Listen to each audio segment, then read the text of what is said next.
Em meio ao apartheid nos guetos da África do Sul, mãe e filha precisam sobreviver em um ambiente marcado pela pobreza e pelo medo da AIDS.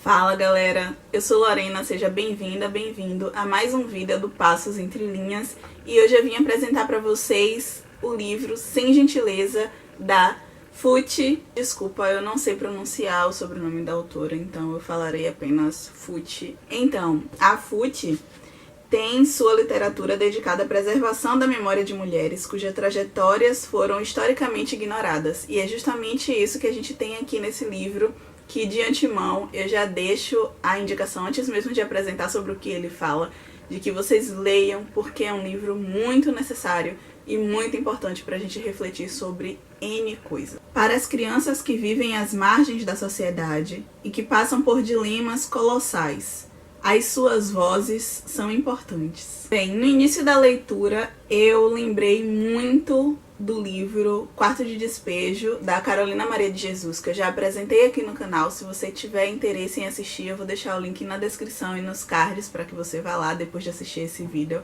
para conferir também. E por que me fez lembrar Quarto de Despejo? Por retratar a vivência, as dificuldades das pessoas que vivem em favelas lá na África do Sul. Tem uma parte em que é narrado o caminho, percorrido por pessoas que não têm o que comer, que vivem nas favelas, não têm o que comer, e vão até um bairro onde moram pessoas com melhores condições financeiras para poder fuçar o lixo, para poder pedir comida, pedir roupa e tudo mais. E eu lembrei demais da vivência da Carolina Maria de Jesus com os seus filhos na favela do Canindé, em São Paulo. Bem, como eu falei, o livro é ambientado na África do Sul e já começa de forma bem triste, contando o momento em que a Zola, que é uma mulher soropositivo, perdeu seu benefício social. Ela e a sua filha Mvelo, eu acho que é assim que pronuncia, vão lá para buscar o benefício e acabam descobrindo que ele foi suspenso.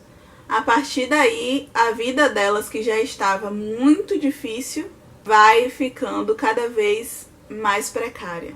O livro tem uma cronologia mista, digamos assim. Nós somos apresentados inicialmente num momento presente, com algumas referências do passado. Por exemplo, o livro já começa dizendo: depois do velório de Chipo, que é o companheiro da Zola, isso e aquilo. E aí vai contando a história. Então a gente já sabe que Chipo morreu. E em determinados momentos a história vai regredir para poder apresentar pra gente a vida de cada personagem.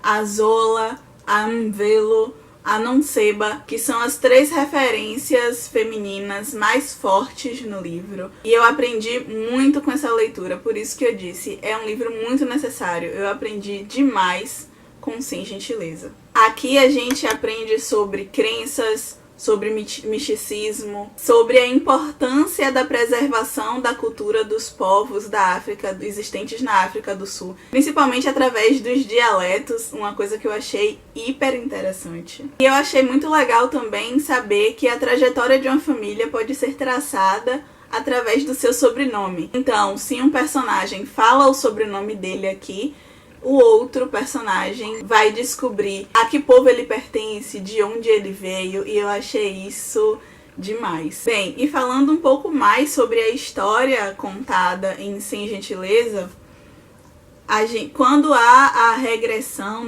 temporal, nós conhecemos um pouco mais sobre a Zola, como foi a Zola adolescente, como foi que ela engravidou muito nova, e a forma com a qual ela acabou chegando até o Chipo. E vai ter um momento da narrativa em que a Zola vai descobrir que contraiu o vírus do HIV. E aí as coisas começam a desandar na vida dela por conta disso, por conta do preconceito das pessoas. E uma outra coisa que eu aprendi, que eu não conhecia e que eu acabei descobrindo por conta do livro, é que por causa do grande número de pessoas soropositivas lá na África do Sul, existe um teste de virgindade em que as meninas, as jovens, são submetidas com o pretexto de proteger essas meninas, de saber se elas estão tendo relações e procurar uma forma de protegê-las. Mas, pelo que eu entendi aqui no livro e pelo que eu pesquisei na internet, esses testes acabam tendo um efeito rebote, porque existe uma crença lá entre os povos na África do Sul de que o homem que for soro positivo, se ele tiver relação sexual com uma menina virgem, ele pode se curar. Então as meninas passavam pelo teste da virgindade, se elas forem virgens, elas são marcadas na testa, então fica aquele alvo, né?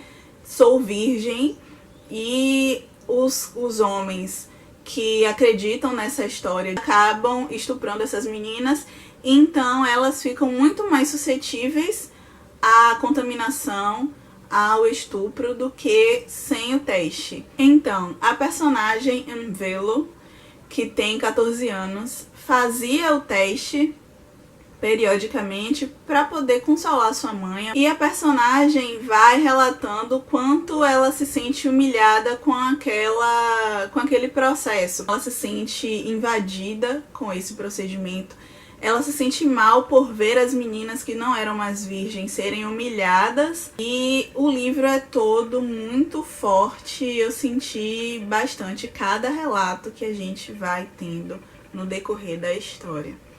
A Mvelo acaba sendo estuprada, não por uma pessoa que imaginou que pudesse ter alguma cura, algo através da virgindade dela. Foi por uma pessoa sacana mesmo, uma pessoa por quem ela tinha confiança, e ela acaba engravidando. E a sua mãe, antes de morrer, fala pra ela o seguinte: estou vendo que sua barriga cresceu e que seus seios estão escurecidos e com estrias. Me prometa que você não vai fazer nada que machuque essa vida que está crescendo dentro de você. É uma vida inocente. E eu vou te deixar com uma condição. Você tem que me prometer que não deixará que eles me ponham em uma caixa. Aconteça o que acontecer. Me enrole em um lençol e me mande para Deus. Mas não me deixe que me enrole em uma caixa. Esse costume, pelo que eu entendi, de enrolar a pessoa num pano ao invés de colocar dentro de uma caixa no sepultamento, era um costume de um dos povos na África do Sul, mas que passou a ser proibido por conta das possíveis doenças que poderiam ser disseminadas através do solo, e as pessoas começaram a ser enterradas em caixões. E aí a trajetória da Mvelo, depois da morte da mãe, é mais drástica ainda.